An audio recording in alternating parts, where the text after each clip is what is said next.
یعنی یہ بات کہی کس نے ہے؟ یہ بات کہی ہے جو ہے نا وہ مصطفیٰ نواز کھوکھر نے۔ آپ لوگ جانتے ہیں کہ مصطفیٰ نواز کھوکھر کا پہلے جو ہے نا پیپلز پارٹی سے تعلق تھا، وہ سینیٹر بھی تھے، اب وہ پی ٹی آئی میں بھی نہیں ہیں، ان کا تعلق پی ٹی آئی سے ہے ہی نہیں، لیکن صاف نظر آ رہا ہے۔ یعنی کوئی عمران خان کے کریڈٹ پہ ہوتا نا کہ ایون فیلڈ میں انہوں نے جو ہے نا جائیداد بنائی ہے، انہوں نے امریکہ میں جائیداد بنائی ہے، یعنی کوئی سالڈ کیس نہیں تھا عمران کے خلاف کرپشن کا یا اختیارات سے جو ہے نا تجاوز کا کہ پھر عدت جیسے کیس بنانے پڑے، پھر توشہ خانے جیسے کیس بنانے پڑے، اور کبھی جو ہے نا وہ کوئٹہ میں وکیل قتل ہوتا ہے وہ عمران خان پہ ڈال دیا جاتا ہے، ذل شاہ قتل ہوتا ہے، شہید ہوتا ہے، وہ عمران پہ ڈال دیا جاتا ہے۔ اس کی وجہ کیا ہے؟ اس کی وجہ یہ ہے کہ کوئی سالڈ جو ہے نا وہ ایویڈنس، یہ کہتے تھے کہ یہ جو عاصم منیر صاحب ہیں چیف آف آرمی اسٹاف، یہ جو ہے نا ڈی جی آئی ایس آئے تھے عمران خان کے انڈر، تو بڑی انہوں نے فلمیں دکھائیں، بڑے انہوں نے ثبوت دکھائے کرپشن کے کہ بشرا بی بی یہ کر رہی ہیں، فرح شہزادی یہ کر رہی ہیں۔ وہ کدھر گئے وہ فلمیں؟ وہ کدھر گئے ثبوت جو یہ میڈیا گلا پھاڑ پھاڑ کے بتا رہا تھا؟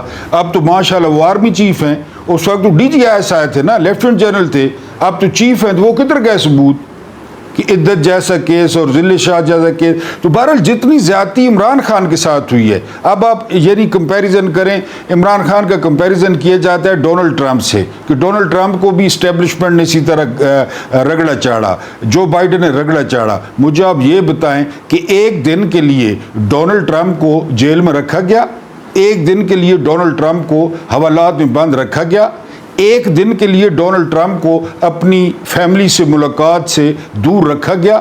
یعنی ڈونلڈ ٹرمپ کے ساتھ تو کچھ بھی نہیں ہوا، کچھ بھی نہیں ہوا ڈونلڈ ٹرمپ کے ساتھ۔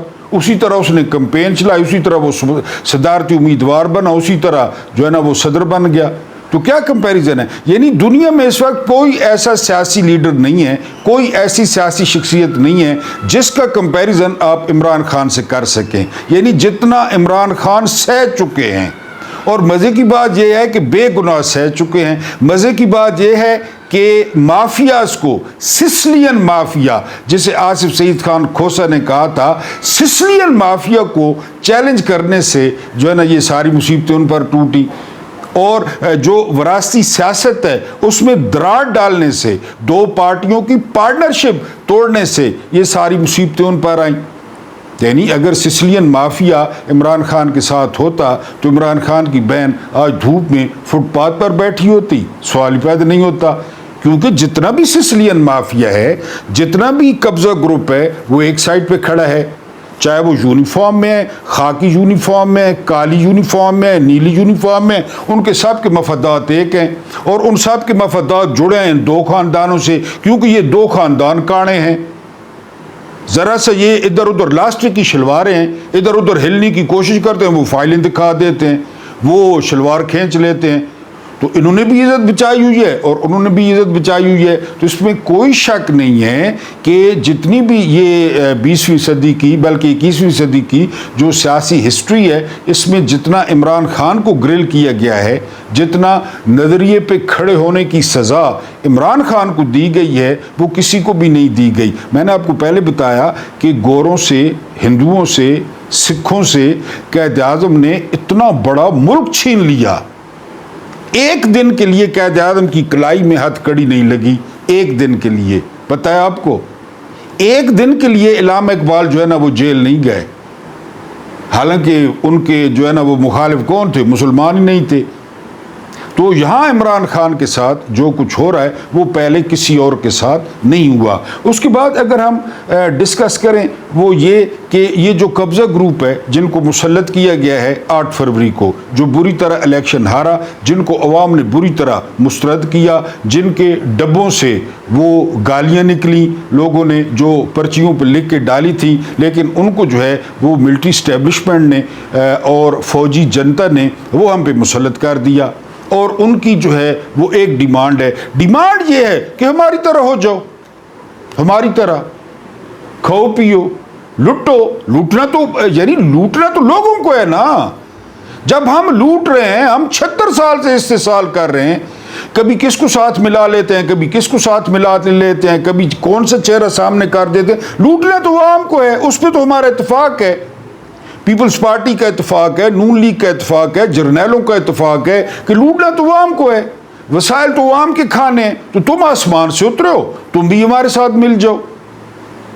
یعنی وہ کیا جو ہے نا وہ معاملہ تھا حسین ابن علی اور جو ہے نا وہ یزید کا، میں اللہ معاف کرے کہ کمپیریزن نہیں کر رہا وہ کہاں اور آج کل کی گندی سیاست کہاں، لیکن آپ دیکھیں نا کہ جی بیعت کر لیں بس اور موجیں کریں مدینے میں۔ آپ ویسے بھی جو ہے نا وہ رسالت مآب صلی اللہ علیہ وآلہ وسلم کے آپ نواسے ہیں، آپ جنت کے سردار ہیں، آپ شہزادے ہیں، آپ پرنس ہیں، آپ پروٹوکول انجوائے کریں، آپ جو ہے نا وہ سارا کچھ انجوائے کریں، بس ہماری حاکمیت آپ مان لیں، ہماری کھڑپینچی مان لیں۔ لیکن جو فیبرک تباہ کر رہا تھا یزید، چاہے وہ اسلامک فیبرک تھا، چاہے وہ سوشل فیبرک تھا، ابھی دیکھیں سوشل فیبرک تباہ نہیں ہو گیا۔ احمد نورانی کے بھائیوں نے کیا قصور کیا ہے؟ احمد نورانی نے کہانی دی تھی نا، تو احمد نورانی کے خلاف امریکہ میں جا کے مقدمہ کر دیں $20 ارب کا، اگر وہ کہانی جھوٹی ہوئی تو آپ کو پے کرے گا۔ یہ عورتوں کو گھسیٹنا پہلے دیکھا تھا آپ لوگوں نے، یہ بچوں کو گھر سے اٹھانا پہلے آپ نے دیکھا تھا، عورتوں کو اغوا کرنا پہلے آپ نے دیکھا تھا، عورتوں کو ہتھ کڑیاں لگانا پہلے آپ نے دیکھا تھا۔ یہ ابھی کل پرسوں جو ہے نا وہ اس کو سیمی دین بلوچ کو لگی ہوئی تھی ہتھ کڑی، تو فیبرک تو تباہ ہو گیا۔ پولیٹیکل فیبرک اس دن تباہ ہوا جس دن 8 فروری کو 2/3 اکثریت رکھنے والی جو پارٹی تھی اس کو ہروا دیا گیا، اور جنہوں نے پورے ملک سے 17 سیٹیں لی ان کو وزیر اعظم بنا دیا گیا۔ بالکل آپ حسین اور یزید کو سامنے رکھیں۔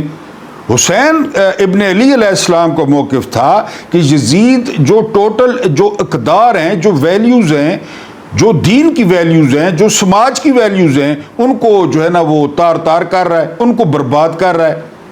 چاہے وہ گھڑی گھڑائی نئی گھڑی ہوئی حدیثیں ہوں، نیا گھڑا ہوا جو ہے نا وہ اسلام ہو، اور نئے گھڑے ہوئے اقوال ہوں، کہ یہ سارا فیبرک تباہ کر رہا ہے۔ تو یعنی یہ جو ہے عمران خان نے پھر انکار کر دیا ہے۔ اس نے آج کہا ہے کہ میں نے نہ علی امین گنڈاپور کو کہا ہے، نہ میں نے آدم صفاتی کو کہا ہے کہ وہ جو ہے نا وہ ان کے ساتھ مذاکرات کریں، اور عمران خان 1 منٹ کے لیے ان پر اعتبار کرنے کے لیے تیار نہیں ہے۔ وہ کہتے ہیں یہ ہمیشہ دھوکہ دیتے ہیں، یہ ٹائم گین کرتے ہیں، یہ ٹرک کی بتی کے پیچھے جو ہے نا وہ لگاتے ہیں، یہ ٹیمپو نیچے لانے کے لیے، جو ٹمپریچر ہے اس کو نیچے لانے کے لیے کہ جی مذاکرات ہو رہے ہیں، کے پی کے ہاؤس میں ہو رہے ہیں، فلاں جگہ ہو رہے ہیں، فلاں جگہ ہو رہے ہیں، سارا ڈھکوزلا۔ میں تو پہلے دن سے آپ سے یہی کہتا ہوں کہ سارا ڈھکوزلا ہے۔ اگر عمران خان باہر آتے ہیں تو وہ سڑکیں گرم کرنے سے باہر آئیں گے۔ عمران خان جو ہے نا مزاحمت کرے گی پی ٹی آئی تو مفاہمت ہوگی، ویسے کوئی مفاہمت نہیں ہوگی، سوال ہی پیدا نہیں ہوتا۔ اب کس طرح ایسے بندے کو چھوڑ سکتے ہیں جو بندہ آپ کے 76 سالہ اقتدار کے لیے خطرہ ہو؟ 76 سالہ اقتدار ہے بھائی، یہاں ہر چیز سٹیک پہ لگی ہوئی ہے، ہر چیز، وہ ہر چیز کے مالک بنے بیٹھے ہیں، نہ یہاں آئین ہے نہ یہاں قانون ہے۔ بہرحال ایک بار پھر عمران خان نے اس قبضہ گروپ کی بیعت کرنے سے، اس قبضہ گروپ کے سامنے سر جھکانے سے یہ کہہ کر انکار کر دیا ہے کہ یہ مجھے کچھ اور سمجھتے ہیں، میں کچھ اور ہوں۔ یعنی بات ساری کلیئر ہو گئی۔ بہرحال جی، اب ایک روز ملی رستے میں طاقت کی راج کماری، بولی کے چرن چھو میرے اور جیت لے دنیا ساری، میرے دل نے کہا سن پگلے یہ عہد وفا 2 دن کا، طاقت کی حقیقت کیا ہے، طاقت کا نشہ 2 دن کا۔ طاقتور کی جو نفسیات ہے نا وہ کیا کہتا ہے؟ طاقت جو ہے وہ کمزور سے کہتی ہے کہ میری تمام تر طاقت کس میں پوشیدہ ہے؟ تمہاری کمزوری میں پوشیدہ ہے۔ وہ دلیر نہیں ہے، وہ طاقتور نہیں ہے، ہم چول ہیں، ہم بزدل ہیں، ہم بغیرت ہیں۔ آپ مجھے ایک سوال کا جواب دیں کہ 25 کروڑ آبادی ہے، 25 کروڑ آبادی اس ملک کی، اگر 5 لاکھ لوگ اس قبضہ مافیا کے خلاف روڈوں پہ آ جائیں، مجھے بتائیں دنیا کی کون سی فورس ہے، دنیا کی کون سی فوج ہے، دنیا کی کون سی پولیس ہے جو ان کو روکے گی؟ بتائیں کتنے لوگوں کو گولیاں ماری جائیں گی؟ چلا دیں گولی، کتنے لوگوں کو گولیاں لگیں گی؟ لیکن قوم آ جائے اپنے آئی پہ کہ نہیں جی ہمیں نہیں ہے برداشت، ہم یہ برداشت نہیں کرتے۔ ہمیشہ جو طاقتور کی طاقت ہے نا، طاقت وہ کمزور کی کمزوری ہے، اس کے پاس کوئی اوریجنل طاقت نہیں ہے۔ یہ جو طاقت ہے جرنیلوں کے پاس، یہ طاقت یہ کہاں سے لے کر آئے ہیں؟ گھر سے، پیدائشی طور پہ؟ کیا آپ کہیں کہ جی یہ اسی آئین اور اسی قانون نے طاقت دی ہے؟ وہی آئین اور وہی قانون اسی عوام کو، انہی لوگوں کو وہ حق دیتا ہے کہ وہ احتجاج کریں، وہ اپنا حق لیں، وہ سڑکوں پہ آئیں، وہ کسی قانون کی جو ہے نا وہ قانون کو نہیں مانتے تو نہ مانیں، احتجاج کریں۔ آپ کو اچھی طرح یاد ہوگا کہ وہ جو ہے نا وکلا نے کیا کیا تھا پرویز مشرف کے ساتھ، میں تو اس میں شامل تھا تحریک میں، وکلا نے اور پرویز مشرف کے ساتھ، اور جو ہے نا آخر پرویز مشرف کو جانا پڑا۔ تو طاقتور کی جو طاقت ہے وہ اس کی طاقت ہے ہی نہیں، وہ اگلے فریق کی کمزوری ہے۔ جب تک وہ کمزور ہے بس طاقتور۔ ابھی جو ہے نا آج وہ علیمہ خان علیحدہ بیٹھی ہوئی تھی ایک فٹ پاتھ کے اوپر اس طرح کر کے، آپ مجھے بتائیں کہ اگر ان کے پیچھے 2 لاکھ بندہ کھڑا ہوتا یا 1 لاکھ نوجوان کھڑا ہوتا پھر کیا ہوتا؟ دنیا کی تاریخ میں یہ نہیں ہے کہ آپ 5 لاکھ 6 لاکھ 7 لاکھ، آپ انقلاب فرانس پڑھ لیں کہ انقلاب فرانس پہ لوگوں نے کیا کیا؟ لوگوں کے پاس توپیں تھیں، لوگوں کے پاس ٹینک تھے، احتجاج تھا، گلیاں بھر گئیں پیرس کی،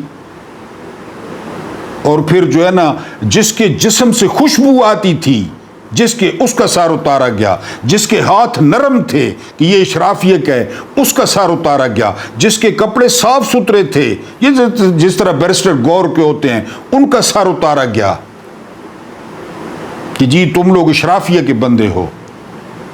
اور انہی لوگوں کو کہا تھا فرانس کے ایک جرنیل نے، جب لوگوں نے کہا بھوک ہے جس طرح آج کل کسان کہہ رہے ہیں، تو جرنیل نے کہا تھا کہ جو فرانس کی گھاس ہے وہ بڑی زبردست سرسبز اور میٹھی ہے۔ بہرحال جی دن پلٹ گئے، انقلاب کا دن آ گیا۔ جب اس جرنیل کو لایا گیا گردن اتارنے کے لیے تو لوگوں نے نعرے لگانے شروع کر دیے، گھاس گھاس گھاس۔ پھر ان انقلابیوں نے گھاس اکٹھی کی اور اس جرنیل کو کھلائی، کھا، یہی کہتے تھے نا کہ کھا کھا شابہ کھا، کھلائی اس جرنیل کو۔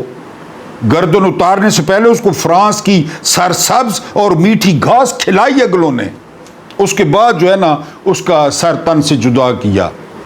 یہ لوگ ہوتے ہیں، یہ عوام کی طاقت ہوتی ہے۔ Government of the people, for the people, by the people. Abraham Lincoln نے ویسے نہیں کہا تھا، یہ حکومتیں لوگوں کی ہوتی ہیں، لوگوں کے ذریعے ہوتی ہیں، لوگوں کے لیے ہوتی ہیں۔ فوج کہاں سے آ گئی؟ فوج تو لوگوں کی ملازم ہوتی ہے، فوج تو آرمی نے تنخواہ نہیں لیتی، فوج جرنیل تنخواہ نہیں لیتے، جرنیل پینشنیں نہیں لیتے، تو پھر جرنیل حکمران کہاں سے بن گئے؟ پہلے قوم ہے کہ پہلے جرنیل ہیں؟ پہلے 7 لاکھ ہیں یا پہلے 25 کروڑ ہیں؟ لیکن میں آپ کو یہی بات اور یہ نقطہ سمجھانے کی کوشش کر رہا ہوں کہ طاقتور نہیں ہے، ہم کمزور ہیں، ہم کمزوری دکھا رہے ہیں۔ میں یہاں راولپنڈی میں رہتا ہوں، اسلام آباد جتنا سارا شہر ہے نا وہاں پہ 3 لاکھ لوگ آ جائیں نا، 3 لاکھ لوگ، اسلام آباد میں ایک بندے کی کھڑے ہونے کی جگہ بھی نہیں بچے گی اگر 3 لاکھ لوگ باہر سے آ جائیں۔ لیکن ہر کوئی میری طرح ہے، جس طرح میں یہاں بیٹھ کے بھاشن دیتا رہتا ہوں، ہر کوئی جو ہے نا وہ اپنے گھر میں جو ہے نا پھر سارے کا سارا جو ٹھیکہ ہے وہ عمران خان اور عمران خان کے خاندان پر ہے کہ وہ جی سارا کچھ کرے، وہ حقیقی آزادی دلوائے۔ اور یہ جس طرح جو ہے نا وہ کوفیوں نے حسین کو بلا کے چھوڑ دیا اکیلا، بالکل اکیلا جو ہے نا وہ یزید اور یزید کے لشکر کے آگے ڈال دیا کوفیوں نے اور شامیوں نے۔ اور ہم نے حالانکہ 8 فروری کو آپ یقین کریں کہ غیر متوقع طور پر اس قوم کو بھی سلام ہے، اس قوم کو یوں سلام ہے کہ اتنی پابندیوں، اتنا ظلم، اتنا جبر، اتنی فسادیت کے باوجود لوگوں نے جو ہے نا وہ ووٹ ڈال دیے عمران خان کو۔ جب سہیل وڑائچ جیسے لوگ کہہ رہے تھے کہ پی ٹی آئی 17 سیٹیں لے گی، پی ٹی آئی 18 سیٹیں لے گی، لوگوں نے 180 سیٹیں دلا دی، لوگوں کو بھی سلام ہے۔ یہ بالکل آپ کمپیریزن کریں نا یا آپ پڑھیں تو بھٹو اور پیپلز پارٹی کی قیادت اس وقت کی اور پیپلز پارٹی کا ورکر، بالکل آپ کمپیریزن کریں تو آپ کو سمجھ آ جائے گی کہ تاریخ اپنے آپ کو دہرا رہی ہے۔ بھٹو ایک اور اینڈ پہ کھڑے تھے، ان کی قیادت ایک اور اینڈ پہ کھڑی تھی، ورکر ایک اور اینڈ پہ کھڑا تھا۔ جو قیادت تھی وہ مصطفیٰ کھار جیسے لوگ، وہ فیض علی چشتی کے قدموں میں پڑے تھے لیفٹیننٹ جنرل کہ مجھے یہاں سے نکالو، اور پھر لندن نکل بھی کیا۔ کارکن جو ہے نا وہ اپنے آپ پہ مٹی کا تیل ڈال کے خودکشیاں کر رہے تھے، بھٹو جیل میں تھا۔ اور پھر بھٹو کے ساتھ کیا ہوا، بالکل آپ سٹوری ذہن میں لائیں۔ عمران جیل میں، پی ٹی آئی کی قیادت پارلیمنٹ میں، صاف ستھرے کوٹ، چکنے چہرے، کلین شیویں، اور جو ہے نا ٹیشو پیپرز، اور کارکن کہاں پہ کھڑا ہے، بالکل وہی تاریخ اپنے آپ کو دہرا رہی ہے۔ اگر پی ٹی آئی کا کچھ کرنا ہے، پی ٹی آئی کو بھی چھوڑیں، اگر عمران خان کا کچھ کرنا ہے تو یہ صرف اور صرف مزاحمت سے ہوگا۔ جو راستہ مراد سعید والا ہے، یا جو کے پی کے نوجوانوں والا ہے، یا وہ کہہ رہا ہے جنید اکبر کہ ہم کے پی کے کو بند کر دیں گے، اس کے بغیر یہ کام نہیں ہوگا۔ آپ جو مرضی ہے کر لیں، آپ جو مرضی ہے مذاکرات کر لیں، یہ مذاکرات میں پھر دھوکہ ہوگا۔ یعنی آپ مجھ سے کہیں کہ جی آپ ہمیں اپنے ہاتھ کاٹ دیں، آپ سے ایک چھوٹا سا کام تھا نیائی صاحب، آپ کے دونوں ہاتھ کاٹنے، بتائیں، یہ تو 76 سالہ اقتدار ہے، 76 سال حکمرانی ہے، 76 سال کی موجیں ہیں، 76 سال کا کاروبار ہے، 76 سال کی کھڑپینچی ہے۔ کوئی دیتا ہے اپنے ہاتھ کاٹ کے کہ یہ عمران خان کو بری کر دیں گے کہ ہاں ٹھیک ہے جی ہماری، آپ اس کو جو ہے نا وہ چیلنج کریں؟ ان کو غصہ کس بات کا ہے؟ غصہ اسی بات کا ہے کہ 76 سال میں پہلی دفعہ ایک ایسا شخص جس کا قد ہم سے بھی بڑا ہو گیا ہے، قوم ہمارے بجائے اس سے پیار کرنے لگ گئی ہے۔ پہلے تو ہم قوم کو موتیا بنا رہے تھے 76 سال سے، اس نے قوم کو آپریشن کر دی ہے۔ تو بہرحال مزاحمت ہوگی تو مفاہمت ہوگی۔ طاقتور نہیں ہے، ہم کمزور ہیں۔ اللہ پاک آپ کو آسانیاں عطا فرمائے، آسانیاں بانٹنے کی توفیق عطا فرمائے۔ میرا رب کریم آپ کے اور میرے مرحومین کی مغفرت فرمائے، ان کے ساتھ عدل کا نہیں رحم کا اور احسان کا معاملہ فرمائے۔ مجھے برداشت کرنے کا بہت بہت شکریہ۔